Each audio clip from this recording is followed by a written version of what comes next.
Boa tarde a todos. Retomando os trabalhos dessa tarde, a Universidade 9 de Julho anuncia a realização do segundo painel do seminário Gestão Pública dos Entes Federativos, Desafios Jurídicos de Inovação e Desenvolvimento, com o apoio do projeto Pensando o Direito, da Secretaria de Assuntos Legislativos do Ministério da Justiça e do Programa das Nações Unidas para o Desenvolvimento, saudando a todos que estão presentes nesse auditório e também aos que nos assistem ao vivo pela TV Uninove.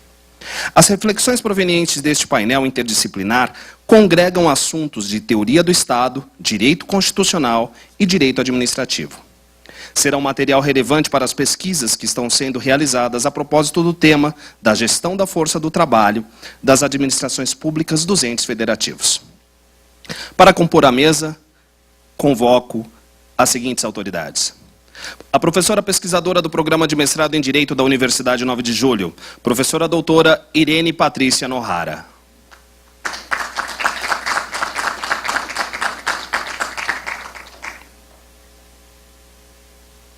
O professor da Pontifícia Universidade Católica de São Paulo, professor doutor Roberto Correia da Silva Gomes Caldas.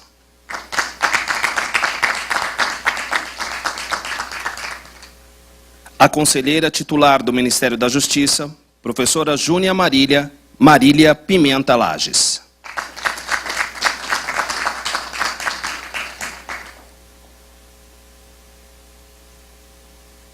A professora da Pontifícia Universidade Católica de São Paulo, professora doutora Dinorá Musetti Grotti.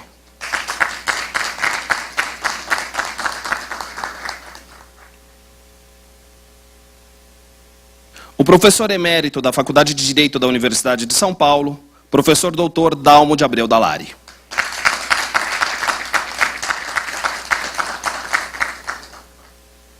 Para a abertura desse bloco de palestras, convidamos e damos a palavra à professora Irene Patrícia Nohara. Alô, boa tarde a todos. É com grata satisfação que eu anuncio a abertura deste nosso segundo bloco do dia de hoje, da tarde de hoje, em que discutiremos questões envolvendo a teoria do Estado. Afinal de contas, modernizar a administração pública tem por pressuposto refletir o papel do Estado. E teremos aqui as mais altas autoridades e juristas do nosso país e do exterior também. Então, passando a palavra ao Jackson para fazer a apresentação dos nossos palestrantes da tarde. O palestrante que nos honra com a exposição de abertura deste painel é o professor Dalmo de Abreu Dalari. Ele é bacharel, doutor, livre docente e titular em Direito do Estado pela Universidade de São Paulo. É professor catedrático da Unesco, tendo sido coordenador da Cátedra Unesco-USP de Educação para a Paz, Direitos Humanos, Democracia e Tolerância. Foi diretor da Faculdade de Direito da Universidade de São Paulo, sendo atualmente seu professor emérito. Desempenhou destacada posição de resistência democrática e oposição ao regime militar, dedicando-se à defesa dos direitos humanos. Foi membro organizador da Comissão de Justiça e Paz da Arquidiocese de São Paulo, da qual foi presidente. Presidiu a fundação da Escola de Sociologia e Política. Foi secretário dos Negócios Jurídicos da Prefeitura do município de São Paulo, na gestão da prefeita Luísa Erundina. É autor de consagradas obras, tais como a clássica Elementos da Teoria Geral do Estado, O Município Brasileiro, O Pequeno Exército Paulista, O Futuro do Estado, que é Participação Política, e o Estado Federal. Foi vice-presidente da Comissão Internacional de Juristas, com sede em Genebra.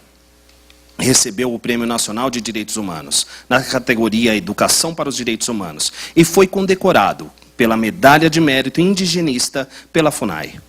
Senhoras e senhores, com vocês, professor doutor Dalmo de Abreu Dalari.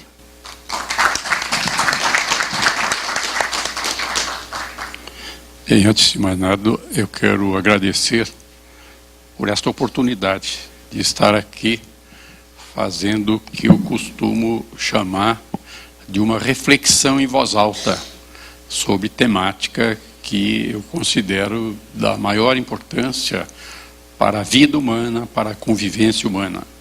E também manifestar a minha imensa alegria por estar aqui ao lado de colegas tão eminentes que são exatamente colegas que comungam das mesmas ideias, que estão trabalhando, estão atuando, estão na vida prática, dando a sua contribuição de juristas comprometidos com a justiça e procurando criar uma realidade mais justa.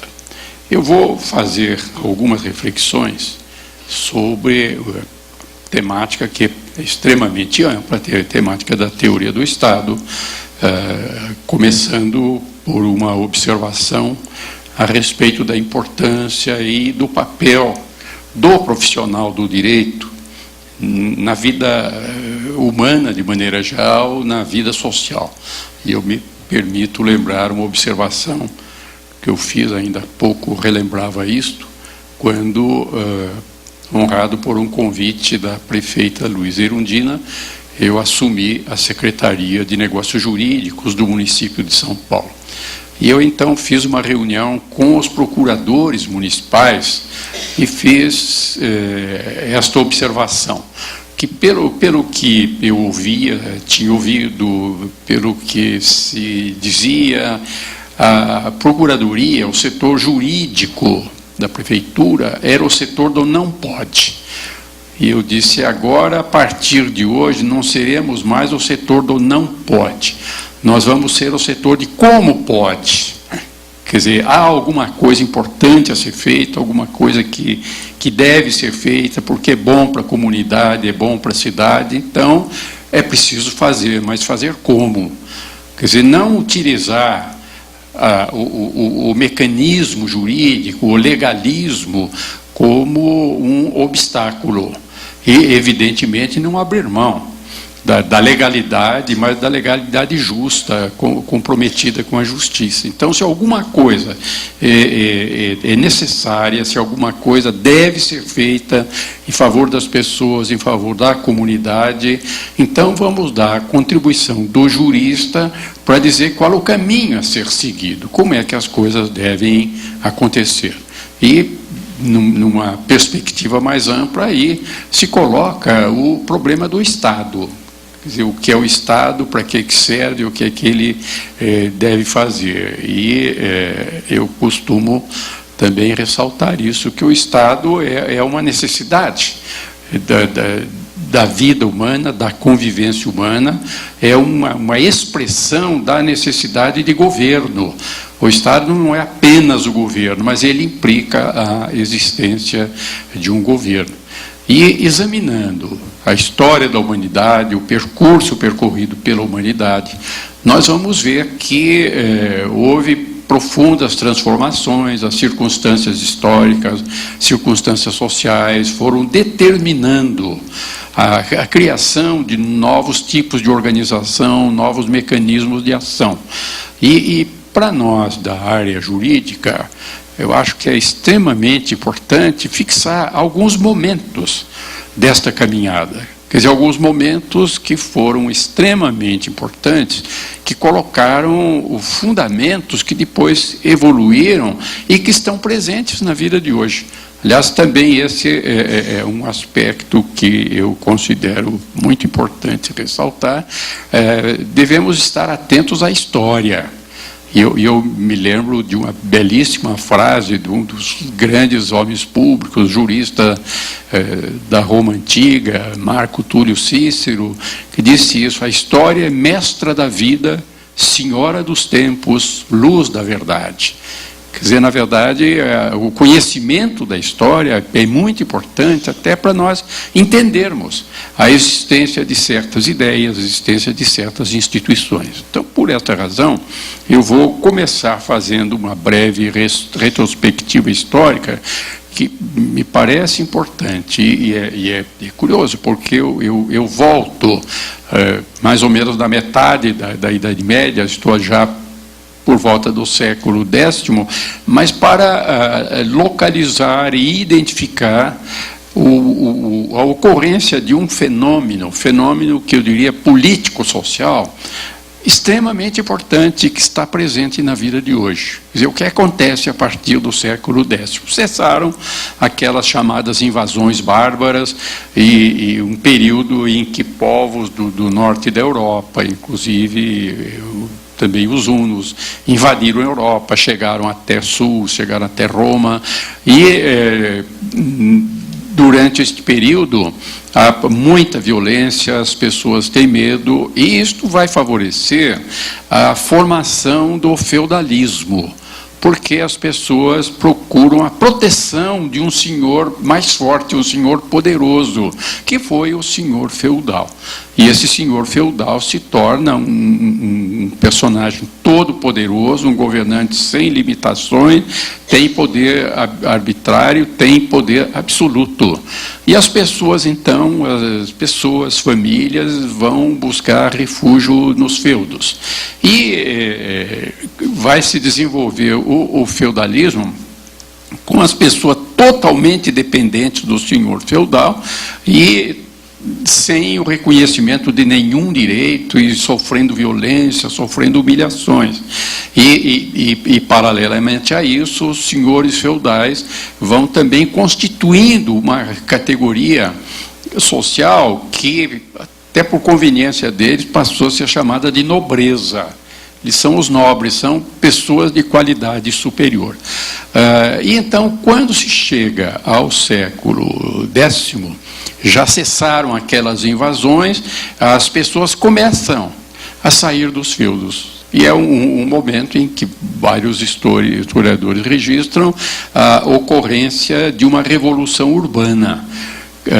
As cidades vão receber muitos habitantes, crescem muito e vão surgir novas cidades. E, entretanto, vai ocorrer um problema que era inevitável, é que o feudo era basicamente autossuficiente, a começar pela produção dos alimentos, e abrigo, e roupas, tudo de que as pessoas necessitavam. No núcleo urbano não há esta produção, mas as pessoas continuam com essas necessidades. Especialmente, por exemplo, ressaltando a necessidade dos alimentos. Como foi que se resolveu este problema? Se resolveu esse problema porque surgiu no núcleo urbano um personagem saído das camadas comuns, um personagem que não tinha título de nobreza, mas que ia ao feudo, comprava os alimentos e tudo mais de que as pessoas necessitavam, vinha para o núcleo urbano e revendia. E, obviamente, revendia com lucro. E este personagem foi ganhando dinheiro, foi se tornando rico, mas ele não tinha título de nobreza. E, por esta razão, ele passou para a história, mesmo para as teorias, identificado como uma pessoa comum. Ele era comum, não tinha título de nobreza. E com o passar do tempo, esses comuns foram ficando mais ricos, muitos deles emprestavam dinheiro, inclusive aos nobres, que iam fazer as suas festas, queriam o seu luxo, precisavam do dinheiro, e este personagem que passou a ser o comerciante e o banqueiro, era um personagem rico, mas que também não tinha proteção para os seus direitos. Também era vítima de excesso de tributação, muitas vezes de prisões arbitrárias, de extorsões de vários tipos, e assim a história vai crescendo. Há um pequeno contingente de nobres que não está de acordo com as violências, então se aproxima dos comuns. E a história prossegue, para não ficar comprido demais, eu já me coloco num momento avançado, que é o século XVII. Então, isso já avançou muito, os comuns já enriqueceram, inclusive houve várias tentativas de organização, mas quando chega ao século XVII, vai acontecer um fato extremamente importante que está presente na vida de hoje. O século XVII é o século em que vai haver uma primeira grande revolução que irá começar a transformação profunda da organização social. Mas aqui, então, é preciso chamar a atenção para um pormenor, ou aparente pormenor, que produziu e produz efeitos extremamente importantes nos dias de hoje. Como se identifica esta camada social, como é identificado este conjunto de banqueiros e comerciantes? Como é que eles aparecem na história e vão exercer uma enorme influência na história? Eles, além de serem chamados de comum, tinham uma característica que era fundamental, que era a base urbana. A base deles, a sede deles era na comunidade urbana. E a partir daí é que eles passaram a ser identificados. De que maneira? Através de uma palavra do germânico antigo, que mencionava exatamente o núcleo urbano de convivência, e era chamado de Burg, que depois passou para as outras línguas, para o inglês, com o Burg, depois os franceses adotaram o Burg, depois foi o Borgo, e chegou a nós o Burgo. Esse personagem é o burguês. O burguês nasceu desse movimento para o Burgo, desse movimento de saída dos feudos para os núcleos urbanos. E quando se chega, então, ao século XVII, o burguês já cresceu muito, ele está muito rico, mas ele não tem poder político, não participa do poder político, que era reservado aos reis e à nobreza.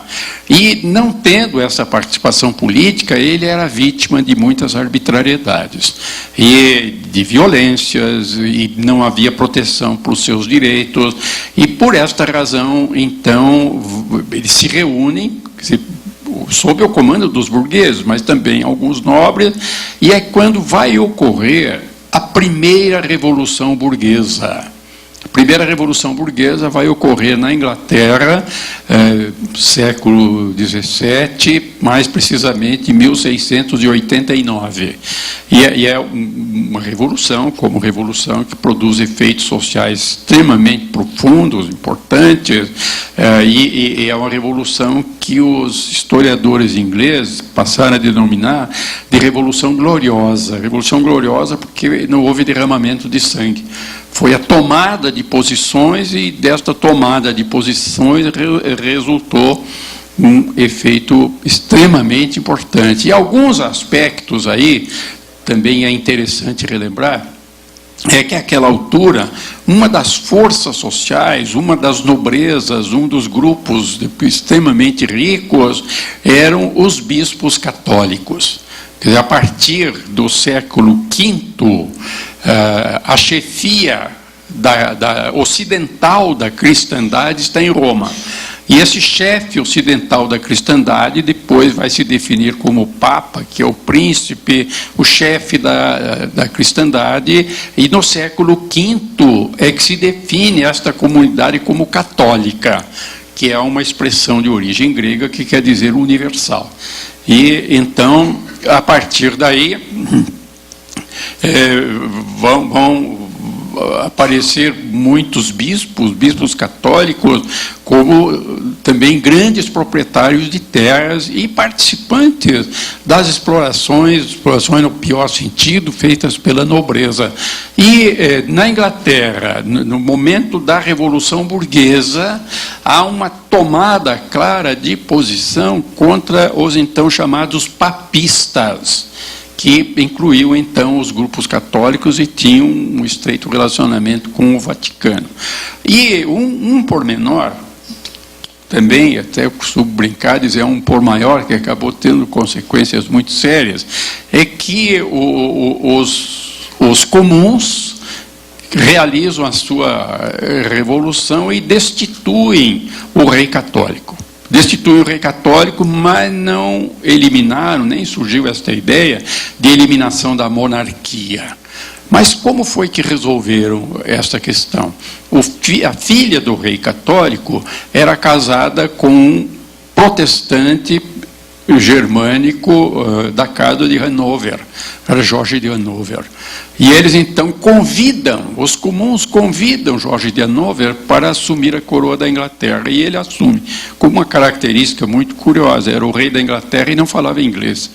E isto depois teve consequências, influiu muito para a invenção do parlamentarismo, que os ministros é que negociavam com o parlamento, o rei não tinha condições. Pois bem, a história prossegue, e aqui, então, é importante registrar uma inovação de extraordinária importância. Quando os burgueses assumem o poder político na Inglaterra, os comuns assumindo o poder político, mas em associação com alguns nobres, não querendo eliminar a nobreza, criam uma forma de organização que é a convivência do rei com um parlamento. E este parlamento, desde então, vai ter duas casas. Uma que é a Casa dos Nobres, e é até hoje chamada a Câmara dos Lordes. E outra é a Câmara dos Comuns. Comuns eram exatamente aqueles que não tinham título de nobreza. Mas, na verdade, o centro do poder político é a Câmara dos Comuns. E aqui também há coisas interessantes a serem ressaltadas, me permitam dizer, para a produção de meu último livro, que eu chamei A Constituição na Vida dos Povos, eu fiz muita pesquisa histórica, fui procurar documentos, pude ter em mãos documentos do século XVIII e verifiquei coisas interessantíssimas. Uma delas é que, àquela altura, já havia uma influência muito forte da ideia, a ideia que está na obra básica de Montesquieu, do governo da lei. E diz Montesquieu, o governo da lei é mais justo do que o governo dos homens, porque a lei é igual para todos. Então, a lei é que vai governar. E o que se vai colocar, entretanto, neste governo da lei, é alguma coisa diferente da colocação de Montesquieu. Porque Montesquieu, quando fala no governo da lei, está falando na lei natural. E o que se vai colocar é a lei feita pelas lideranças políticas. E o dado que eu encontrei, que não tinha visto registrado, que é muito importante, é que os burgueses, os comuns da Inglaterra, graças à sua superioridade de força, criaram a Câmara dos Comuns e instalaram ali o legislativo. Então, é quem vai fazer as leis. Mas o dado que me surpreendeu, que eu não tinha visto registrado, é que eles eram homens de negócios. Eles queriam cuidar dos seus negócios, mas queriam que a lei fosse aquela da sua conveniência, aquela que eles desejavam. Como foi que eles conciliaram isto? Mandando para a Câmara dos Comuns os seus advogados. Os advogados compuseram a Câmara dos Comuns como representantes dos comuns. É um ponto que eu só vou mencionar, não vou explorar agora, mas que merece uma reflexão, estudo. O mandato jurídico, o mandato dado ao advogado, vai se conjugar com o mandato político. Quer dizer, o advogado é quem vai ocupar a Câmara dos Comuns como representante dos comuns. Então, aí se inicia uma nova fase na história da humanidade, é a implantação do governo da burguesia. E em seguida, século XVIII, vão ocorrer as grandes revoluções burguesas, que têm a sua marca muito viva nas organizações políticas de hoje. Quer dizer, a primeira grande revolução burguesa será a independência das colônias inglesas da América do Norte. E aqui também há vários aspectos que é importante ressaltar. Quer dizer, aí valendo-se da possibilidade maior de transportes marítimos, e fugindo de violências, fugindo de situações arbitrárias. É que grupos sociais de várias origens vão se instalar no território da América do Norte. Ali havia por exemplo, refugiados por motivo religioso, que fugiam da intolerância dos grupos religiosos da Inglaterra, então refugiaram-se na América do Norte. Mas havia também refugiados que, pura e simplesmente, tinham a notícia de que ali havia muita terra sobrando, e uma colocação que se fazia, e que infelizmente chegou ao Brasil, e hoje ainda está vivo no Brasil, é que muita gente dizia, lá não tem gente, só tem índios, então vamos tomar essas terras, né? Isso atraiu muita gente também para lá. E há um caso que eu gostaria de ressaltar, e também, desculpe estar insistindo nisso, é também um pormenor que eu consegui à custa da leitura dos documentos do século XVIII. Uma das colônias criadas na América do Norte era de refugiados da Holanda, e por isso ela se chamou New Amsterdam, que é o nome da grande cidade da Holanda. E quem eram esses refugiados da Holanda? Eram quase que exclusivamente judeus, porque fugindo da perseguição, da violência, da chamada Santa Inquisição, muitos teriam se refugiado na Holanda, onde a Igreja Católica não tinha força. E então muitos saíram da Holanda e foram para a América do Norte e criaram a colônia de New Amsterdam. E o dado curioso, eu fiquei surpreendido, felizmente surpreendido quando descobri isto, é que então esses colonos fundaram a cidade, New Amsterdam, que depois, com a evolução para a aproximação com grupos ingleses, em homenagem ao Duque de York, mudou de nome, New Amsterdam, ficou New York, é a cidade de Nova York. Essa cidade foi fundada por judeus que tinham chegado da Holanda, mas o dado que me surpreendeu, eu achei fantástico, é que entre os fundadores de Nova York havia brasileiros, judeus brasileiros do Nordeste, judeus brasileiros que, refugiando-se da perseguição católica, tinham ido para a Holanda, e da Holanda foram para a América do Norte e participaram da fundação de Nova York. Quer dizer, isso realmente para mim foi uma surpresa, eu não tinha visto este registro. Mas aí a história prossegue. E então as colônias se desenvolvem, e em 1776, valendo-se inclusive do enfraquecimento da Inglaterra, proclamam a sua independência. Esse é um momento também extremamente importante, que produz efeitos que estão muito vivos na organização brasileira de hoje.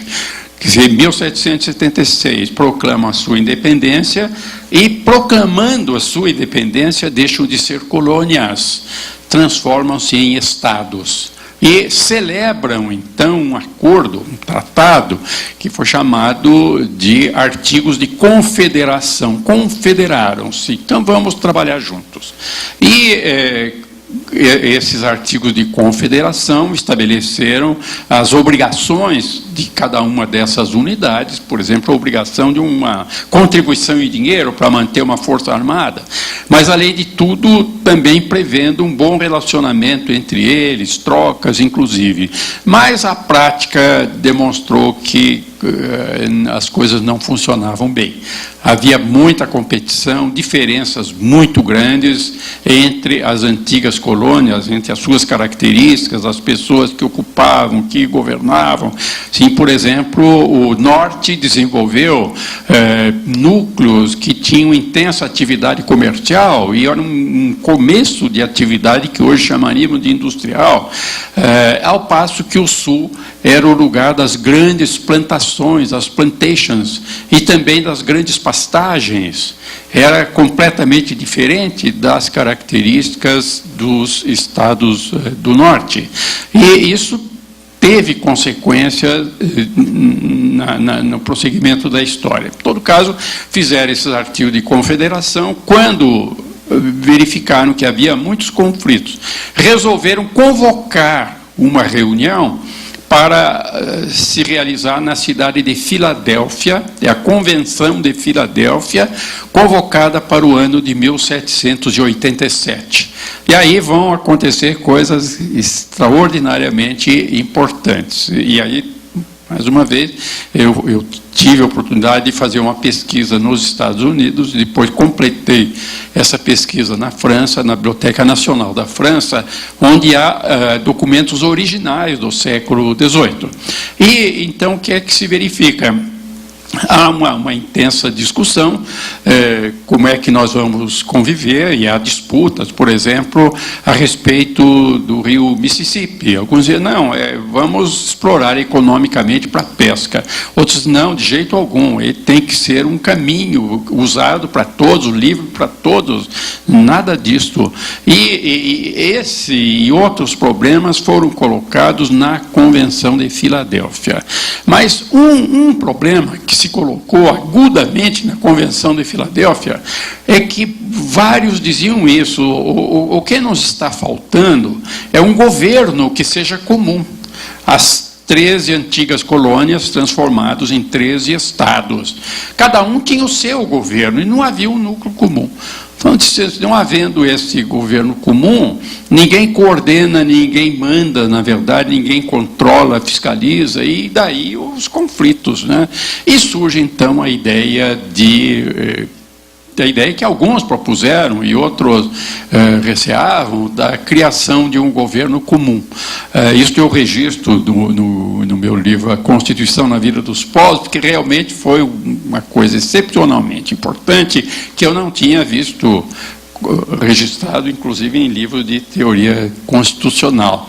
É que quando está sendo colocada esta questão, um dos líderes dessa revolução burguesa americana, John Adams, está vivendo em Londres. Ele estava lá como representante dos interesses de vários dos estados, antigas colônias.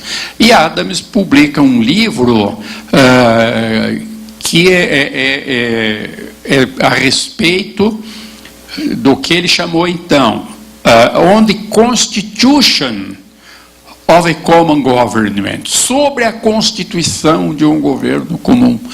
Ele vai discutir se é conveniente constituir este governo comum.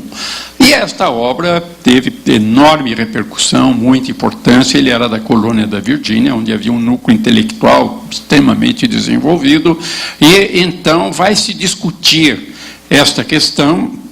Acaba-se chegando à conclusão de que era conveniente ter um governo comum, constituir um governo comum. Mas aí dois aspectos são colocados. Um deles, então aí a influência de Montesquieu, é necessário que este governo não seja forte demais. E daí a separação dos poderes, para que não haja concentração do poder nas mãos de um grupo. E, a par disto, a necessidade de limites legais para este governo comum. E então vão fazer uma lei, a lei que é lei de todas, que é comum a todos, que constitui o governo comum, constitui a organização comum, e que dará o nome tanto a esta lei quanto a esta união. É a Constituição dos Estados Unidos da América. O fato foi constituir uma unidade chamada Estados Unidos da América, mas essa Constituição, para efeito de garantia, estava numa lei que todos reconheceram como sendo a lei superior. Nasceu aí a Constituição escrita. Foi a primeira Constituição da história. Essa é uma história extraordinariamente interessante. Eu realmente não tinha visto isto registrado. Mas é o fato, é o fato da história. E aí, a par, então, da afirmação da Constituição como lei superior, quer dizer, da invenção da Constituição escrita, também se discutem outros aspectos interessantes, e um deles era como fazer, que tipo de organização que iria congregar os estados, fazer com que eles unissem juntos, mas sem que houvesse uma excessiva interferência no interior de cada um deles. E até se discutiu a forma de governo, aparece a ideia de um chefe que seria depois o presidente da República, e eu encontrei uma carta em que um convencional de Filadélfia diz ao outro: nós não nos livramos de um rei inglês para ter um rei americano. Então, nada de um rei americano, não. Daí a invenção da figura do presidente da República.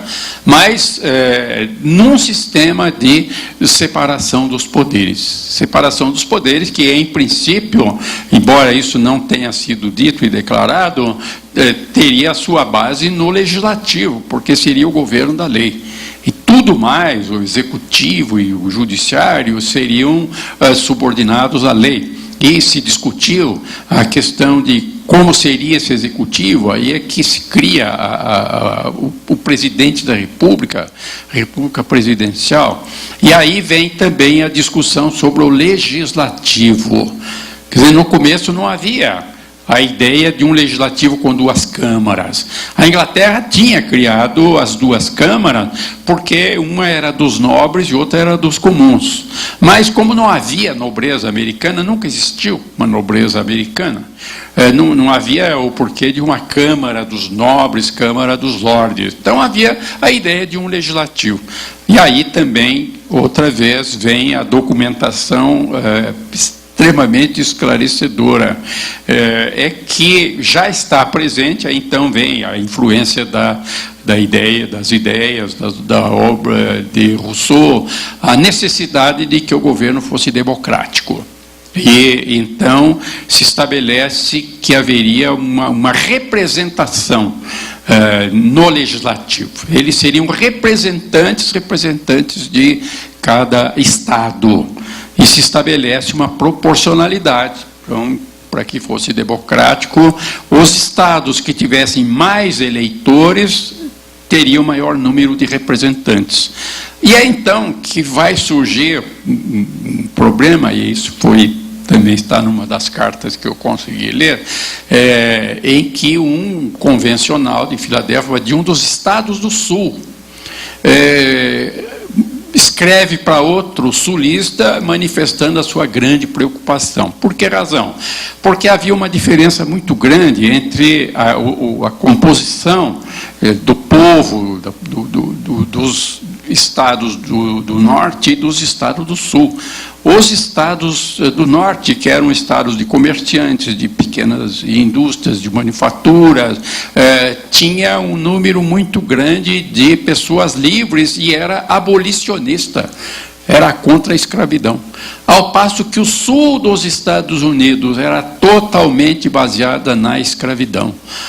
Eram as grandes plantações, eram inclusive as pastagens, mas tudo isso com o trabalho escravo. E o trabalho escravo era útil para a produção das riquezas, e, além de tudo, os escravos eram um patrimônio. E daí os sulistas serem absolutamente contra a ideia da abolição. E é então que um dos convencionais de Filadélfia escreve ao outro, dizendo isso: vejam, nos estados do norte, o número de eleitores é muito maior do que nos estados do sul, porque, entre outras coisas, as mulheres não votavam, os escravos, evidentemente, não votavam. Então, o número de eleitores no sul era muito menor do que o número de eleitores do norte. E o que isso teria como consequência? Que no legislativo haveria ampla superioridade dos nortistas abolicionistas. E é então que veio uma negociação em que os do Sul dizem isso: olha, nós vamos então aderir a essa Constituição dos Estados Unidos do Norte, mas o legislativo tem que ter duas câmaras. Uma que é o legislativo, mas tem que ter uma outra que vai exatamente impedir os excessos democratizantes. É uma Câmara conservadora.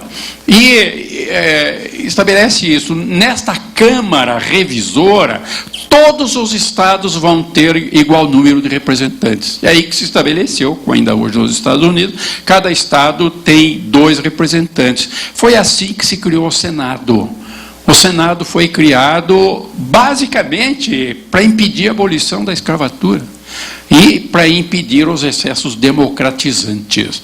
Então se estabeleceu isso, uma lei aprovada pelo Legislativo, pela Câmara de Representantes, só será lei se for confirmada pela segunda casa. E foi graças a esse artifício que eles conseguiram, embora falando em liberdade, direitos, tudo isso, conseguiram manter a escravidão durante 80 anos, ainda nos Estados Unidos. Porque nunca houve a confirmação, houve várias tentativas, mas a segunda Câmara bloqueava qualquer tentativa de abolição. Então, aí está um dos pontos importantes, mas a par disso.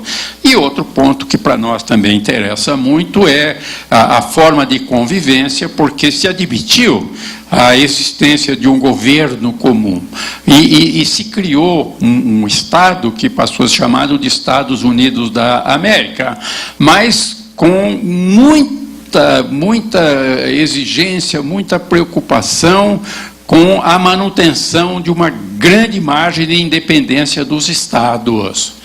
E é aí que surge a ideia de transformar os artigos de confederação numa federação. Federação, palavra que tem origem no latim, no fedus, que quer dizer aliança. Então, mas seria uma aliança de estados, de unidades iguais, e que manteriam a sua quase independência, uma grande margem de autonomia para os assuntos específicos de cada um, restringindo-se fortemente a intervenção do governo central. Então, o governo central ficou com uma certa área de competências, mas preservando-se uma ampla autonomia dos estados. E foi assim que nasceu o federalismo. Quer dizer, é uma organização política que tem uma lei superior, tem um governo central, mas em que as unidades componentes têm uma grande margem de autonomia e, de certo modo, não são subordinadas ao governo central. Cada um terá o seu governo, mas sem esta subordinação ao governo central. Isso aconteceu na criação dos Estados Unidos da América, a criação da Constituição escrita, e vai ter influência sobre a França. França que realiza, então, a segunda grande revolução burguesa do século XVIII. A Revolução Francesa foi basicamente uma revolução burguesa. Então, houve enorme influência da experiência americana, da Revolução Americana, e até aqui há um paradoxo, porque lendo os documentos dos líderes mais avançados da América do Norte, nós vamos ver que eles sofreram muita influência dos autores franceses. Mas depois a França vai sofrer influência da prática dos Estados Unidos. E então, durante o período da Revolução Francesa, onde já havia um certo desenvolvimento industrial, havia uma classe operária, havia já uma classe de trabalhadores. Em Paris havia muitos trabalhadores, até entre parênteses, à margem, foi aí que nasceu a greve. A greve era o nome do lugar onde se reuniam os desempregados ou os que queriam fazer reivindicações. Isso é outro dado também importante, mas deixa à parte.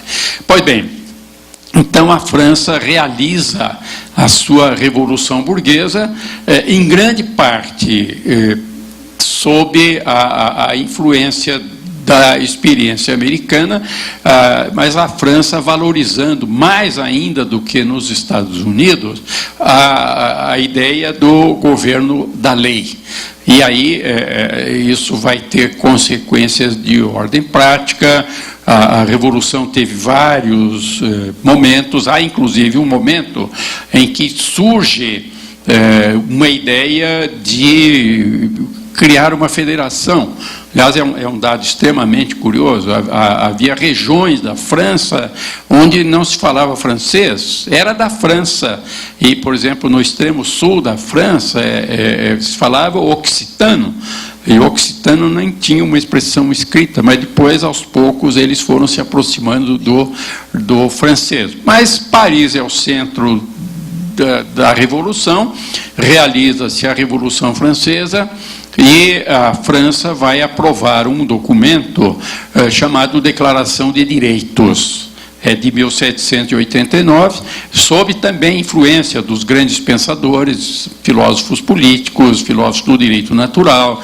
Vai se fazer a afirmação da liberdade como um dos direitos naturais da pessoa, e a França publica a Declaração dos Direitos do Homem e do Cidadão.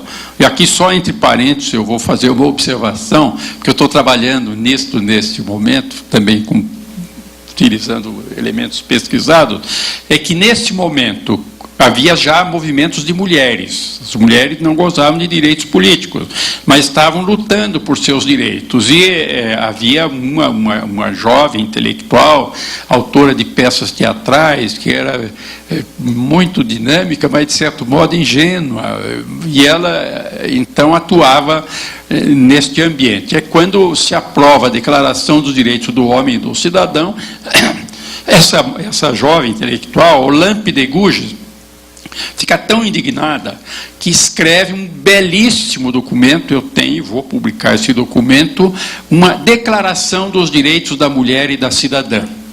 E isso despertou a fúria, a raiva, disse: essa mulher é uma traidora, o povo já aprovou, o povo era a Assembleia, a Declaração dos Direitos do Homem e do Cidadão, como é que essa mulher vem fazer isso?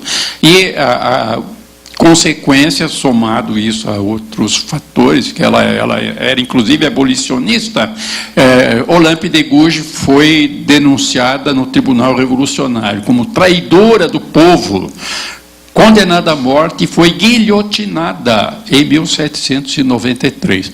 E é um dado interessante, eu colhi já uma porção de informações sobre ela. É uma personagem que os historiadores franceses escondem. E a minha conclusão é que eles têm vergonha do que fizeram, falando nos direitos, liberdade, igualdade e fraternidade, e levam a esta mulher à guilhotina. Mas aí a história prossegue, e aí há uma discussão na França, primeiro a respeito da Constituição, e a França resolve então que fará também uma Constituição, uma lei escrita chamada Constituição. E essa Constituição será feita em 1791. Também surgiu a ideia de federação. Esse é um problema à margem, também muito interessante, mas que também no Brasil acabou sendo muito discutida, porque muitos interpretaram a federação como a proclamação de independência das regiões diferenciadas. E, por esta razão, ser a favor da federação passou a ser considerado um crime na França. E a França não fez a federação, adotou uma Constituição, manteve também a monarquia. Aqui também outro dado que é interessante, que eu identifiquei pelas minhas pesquisas de documento, é que a França, então, organiza o seu parlamento, e esse parlamento, que é uma assembleia do povo, depois chamada de convenção, mas essa assembleia que aprova a Declaração dos Direitos do Homem e do Cidadão, prevendo, inclusive, que se fizesse uma Constituição. E a França fará a sua primeira Constituição em 1791. Rejeitou a ideia de federalismo, criou um sistema unitário, mas acabou adotando a Constituição escrita e, curiosamente, também a Constituição com duas casas no Legislativo. Mas o próprio nome dado ao Senado lá foi Assembleia Conservadora. A ideia era muito clara, era para conservar os direitos. Mas, na França, houve outros fatores de influência que foram extremamente importantes, é que havia efetivamente a discriminação, mas um dado que é comum, que vem lá de trás da Inglaterra, que passa pelos Estados Unidos, que chega à França, é que quem lidera essas mudanças, essas revoluções, são os burgueses. são revoluções burguesas. E daí uma afirmação de duas perspectivas de direito fundamentais. Uma delas era o individualismo, é o direito do indivíduo, sem nenhuma consideração pela relação social, é o meu direito, é o direito do indivíduo. E o segundo aspecto é uma supervalorização do patrimonialismo. Tanto que, se vocês pegarem a Declaração dos Direitos do Homem e do Cidadão, de 1789, vão ver que só há um direito que aparece duas vezes, e aparece declarado como direito sagrado, é o direito de propriedade. É bem a expressão da liderança burguesa. A França faz, então, a sua Constituição em 1791, e isso é extremamente importante, porque, àquela altura, os Estados Unidos acabavam de nascer, não exerciam nenhuma influência no mundo. Passaram a exercer influência no fim do século XIX, nós estamos falando do fim do século XVIII, ao passo que a França já era uma potência colonial e exportava ideias, exercia muita influência. Pois bem, a França aprova, então, a sua Constituição em 1791, e na Constituição está feita uma afirmação que depois chegou às Constituições brasileiras. E lá está escrito: ninguém poderá ser obrigado a alguma coisa, ou proibido de alguma coisa, a não ser com base na lei. É a lei quem governa. Ninguém poderá ser obrigado ou proibido por pessoas, mas pela lei. É a lei quem governa. Entretanto, lá está escrito: quem faz a lei são os delegados dos cidadãos ativos. Não era mais a lei natural de Montesquieu. Aliás, saiu há pouco tempo uma obra escrita por uma eminente jurista francesa que comenta este parlamento chamando de a fabriquinha de leis, porque realmente ela fabricou as leis. Fabricou as leis, uma das leis fabricadas foi a Constituição, e daí a pouco fabricou uma lei definindo como crime qualquer tipo de associação, porque era uma visão rigorosamente individualista e com medo das associações de trabalhadores, das associações de operários. Então, foi talvez o primeiro exemplo de criminalização de movimentos sociais através de uma lei, que é de 1796, e que tem o nome do seu propositor, que era Le Chapelier.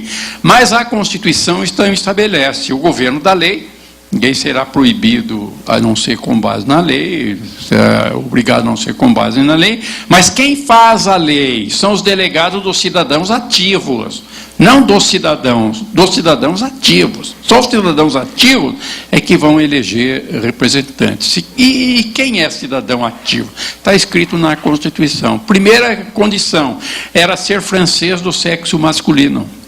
Segunda condição era ser proprietário ou ter uma renda muito elevada que está fixada na própria Constituição. Terceira condição, não ser empregado de ninguém.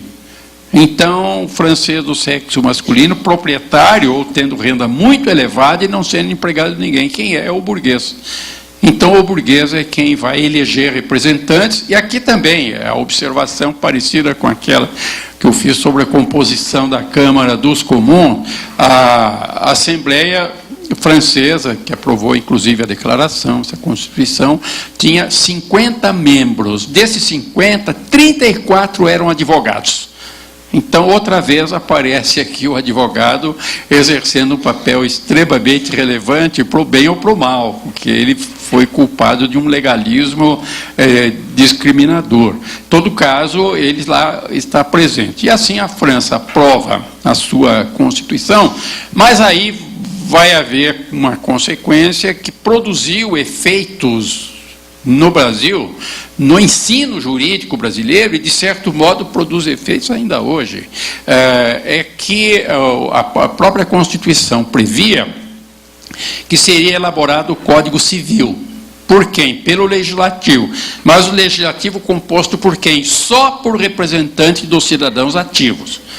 porque na Assembleia que aprovou a Declaração Universal e a primeira Constituição, muitos não preencheriam este requisito do cidadão ativo, mas a partir daí a lei será feita pelos representantes dos cidadãos ativos. E a Constituição expressamente prevê a elaboração de um Código Civil. E esse Código Civil será feito em 1804. Feito, evidentemente, só pelos representantes dos cidadãos ativos e, naturalmente, numa visão rigorosamente individualista e patrimonialista. Individualista e patrimonialista. Então, é a predominância da lei. A lei é quem governa. A lei formal. Por quê? Porque, entre outras coisas, se eliminou o componente ético. O que importa é a forma da lei. Quem fez foram os delegados do cidadão ativo, não importa o conteúdo, se é justo ou injusto, é a lei. Então, por isso que ela tem que ser obedecida. E então começa a se aplicar o Código Civil. E uma informação que eu posso dar: eu sou professor formalmente definido como professor visitante da Universidade de Paris há várias décadas. Eu convivo muito com os professores, inclusive, e o que eu posso afirmar a vocês é que para muitos juristas franceses, a Constituição não é reconhecida como um documento jurídico. Para eles, a Constituição não tem natureza jurídica, é um documento político. O documento jurídico é o Código Civil. E eu participei, coisa de 2 anos, de um seminário realizado em Paris, que se chamou Código Civil e Constituições. Muito a propósito para chamar a atenção para isso.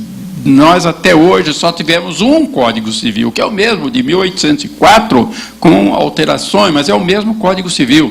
E Constituições, a França já teve 15. E isso é ressaltado para dizer, olha, está vendo? Não é um documento importante, a gente muda ao sabor das conveniências políticas. E, então, isso vai gerar essa concepção jurídica que é formalista, e daí o positivismo jurídico. O positivismo também vem da expressão latina, o ius positum, é o direito posto pela autoridade. Então, é o direito posto pela lei, pelo legislador, é o positivismo. E esse positivismo vai gerar um legalismo extremado e um individualismo também extremado. Eu disse que isto produziu efeitos muito sérios, muito graves, produziu inclusive no Brasil, que o Brasil sofreu muita influência do pensamento francês, das instituições francesas, e só como ilustração, eu vou referir um fato que aconteceu comigo no início da minha advocacia, jovem e idealista, e eu fui defender num processo criminal um jovem, família bem modesta, um jovem pobre, acusado de um pequeno furto. E eu fui, então, o defensor deste jovem, aqui em São Paulo, uma vara criminal. E ele foi condenado e numa pena que eu achei absurda, uma pena pesadíssima. E eu, jovem, idealista e até certo ponto ingênuo, eu fui falar com o juiz. Naturalmente, com todo o respeito, o cerimonial, excelência, eu acho que esta pena não é justa. A resposta do juiz, que eu nunca esqueci, está guardado na minha frente, foi todo empertigado dizendo: doutor, justiça é problema do filósofo, problema do juiz é a legalidade. Minha decisão não é ilegal, minha pena não é ilegal, então não há o que discutir, não há o que falar. O legalismo jurídico, é este o positivismo que pesou e ainda pesa enormemente no direito brasileiro. Se realmente, a partir do fim do século XIX, começam a surgir novos fatores de influência, inclusive a influência dos Estados Unidos se faz sentir quando o Brasil proclama a República e adota a forma federativa. Então, a federação e a República foram inovações extremamente importantes, antes houve algumas tentativas, muito raras, de afirmação de uma quase ou independência ou quase independência, como aconteceu no Rio Grande do Sul com os farroupilhas, mas, de maneira geral, acabou havendo um acordo entre as lideranças, as oligarquias regionais e os governos centrais. E aí nós organizamos a nossa federação. E este é um aspecto que eu queria ressaltar, já chegando às minhas conclusões.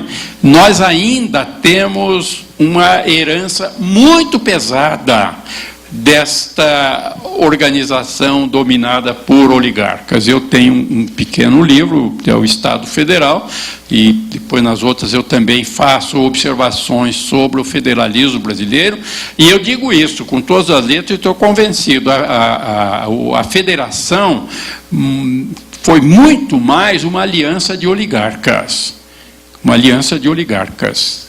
Então, vamos manter a unidade brasileira, isso é bom para todos, mas com uma grande margem de autonomia para as diferentes regiões. E aí eu posso dizer, toda a lealdade e franqueza, ainda foi mencionado isso, eu trabalho com índios há muitos anos, sou advogado de grupos indígenas, e posso dizer com base na minha experiência, que nas regiões onde ainda há um remanescente muito grande de índios,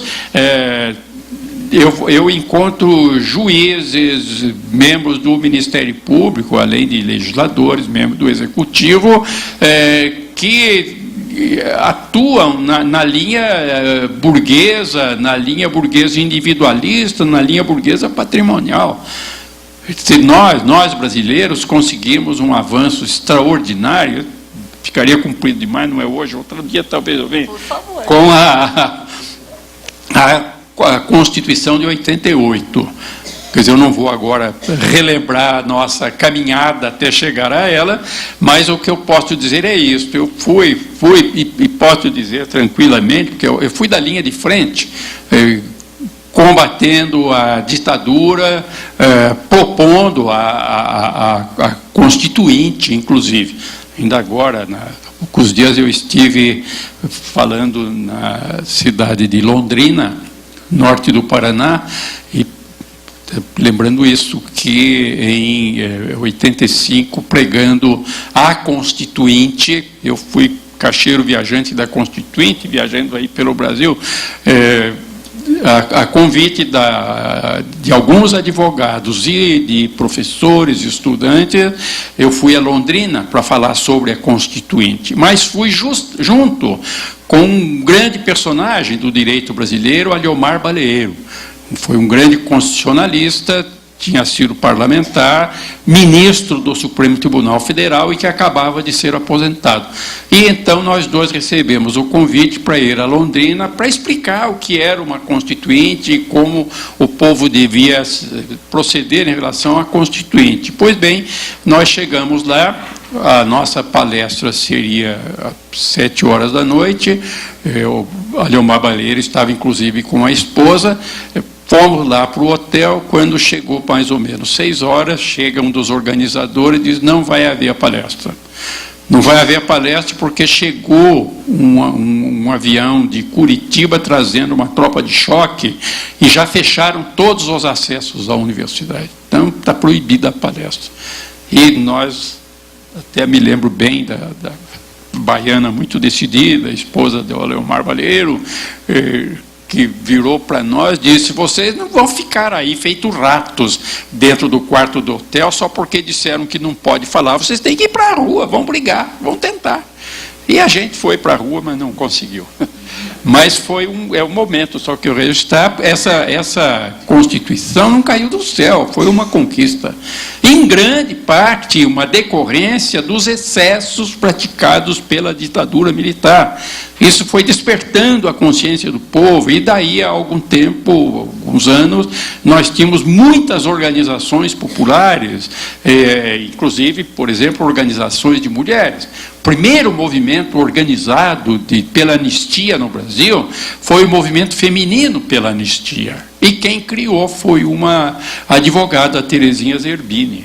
E assim, tivemos muitos movimentos e, graças a isso, conseguimos a convocação da Constituição e conseguimos colocar na Constituição os direitos fundamentais da pessoa humana, tanto os direitos civis e políticos, quanto os direitos econômicos, sociais e culturais.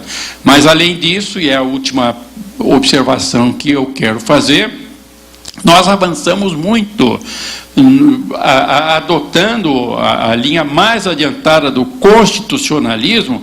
Em alguns aspectos nós estamos na vanguarda do mundo. Assim, lendo o artigo 1º da Constituição, nós vamos ver no parágrafo único esta afirmação: todo poder vem do povo e será exercido ou por representantes eleitos ou diretamente. É a democracia participativa. Se nós estamos realmente na vanguarda do pensamento jurídico comprometido com a justiça. Então, nós temos, sim, uma Constituição democrática, democrática pela feitura, democrática pelo conteúdo, a primeira Constituição que consagra princípios, dando a eles a força de normas jurídicas e criando uma série de instrumentos de controle do poder. Sim, há controle feito pelo legislativo, há controle feito pelo judiciário e há controle feito pelo povo. Quer dizer, há instrumentos de controle que estão previstos na Constituição. E este é um ponto que eu acho que precisa ser mencionado, precisa ser repetido.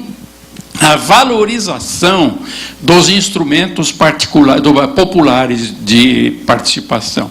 Assim, nós criamos, me permitam dizer, eu tive um papel muito forte nisto, a Iniciativa Popular de Projetos de Lei.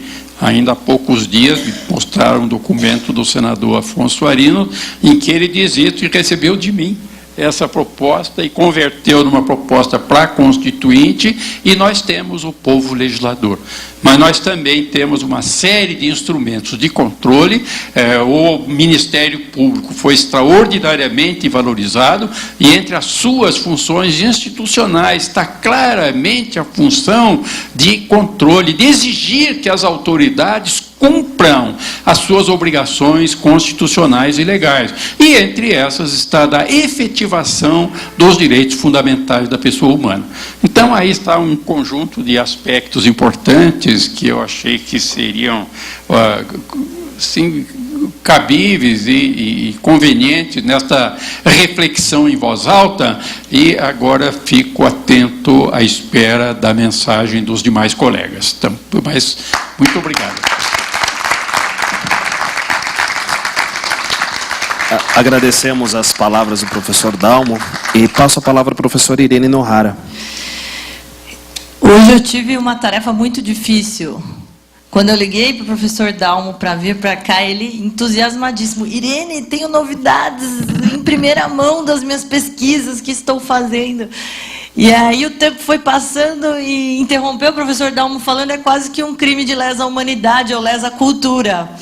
Porque esse entusiasmo em fazer pesquisa na fonte e trazer para o Brasil aquilo que está sendo produzido, e inclusive levantar aqui a nossa moral, no sentido de dizer que a gente também está à frente de certas visões positivistas, né? Eu tive a oportunidade, rapidamente, aqui só uma observaçãozinha, de fazer o curso com o professor Dalmo na época do mestrado, né? Foi meu primeiro crédito sobre o federalismo, e tive a oportunidade de analisar o Estado federal e desdobrando aí a auto-organização, o autogoverno, a auto-legislação e a auto-administração dos entes federativos. O professor Dalmo contava todas essas histórias e as aulas ficaram até hoje, e eu percebo que ele continua nesse entusiasmo e trazendo cada vez mais uma pormenorização com rigor, com técnica. Então, é um exemplo para todos nós, é um orgulho que nós temos aqui do Brasil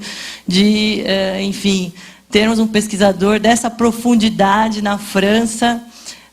E, bom, vamos prosseguir aqui as próximas palestras. E agradeço muito a participação. O professor Dalmo está sendo requisitado aqui pela PUC de São Paulo, né? Então vamos dividir um pouquinho ele com todo o merecimento, né? Então o CA o chamou porque estamos na Semana da Constituição e há uma satisfação dividir um pouquinho desses conhecimentos, porque a humanidade merece ouvir tanto entusiasmo, tanto interesse na pesquisa aprofundada de como, de fato, surgiram esses nossos grandes institutos e os seus pressupostos materiais que provocam uma reflexão no momento da inovação. Né? Nós tomamos, às vezes, por pressuposto uma série de institutos como sagrados e ele vem aqui desconstruindo, ou pelo menos trazendo um pouquinho de como isso surgiu para a nossa reflexão da importância ou não, enfim, dos caminhos que pragmaticamente alguns institutos foram tomando, sobretudo no âmbito dos Estados Unidos, quando se fala em Estado Federal. Então, também me empolguei aqui um pouquinho e peço desculpas aqui pela interrupção tardia, é que eu estava muito entusiasmada com a palestra, com o conteúdo da palestra, mas teremos aqui 2 palestras também de grande monta, que é um grande orgulho para todos nós aqui da Uninove, que são a palestra da professora Dinorá Mussetti Grotti e do professor Roberto Caldas, que nos orgulha muito que está presente também aqui no nosso evento. Nós ratificamos as palavras da professora Irene Nohara e, quiçá, tivéssemos, professor Dalmo, muitas reflexões em voz alta, diariamente. Muito obrigado.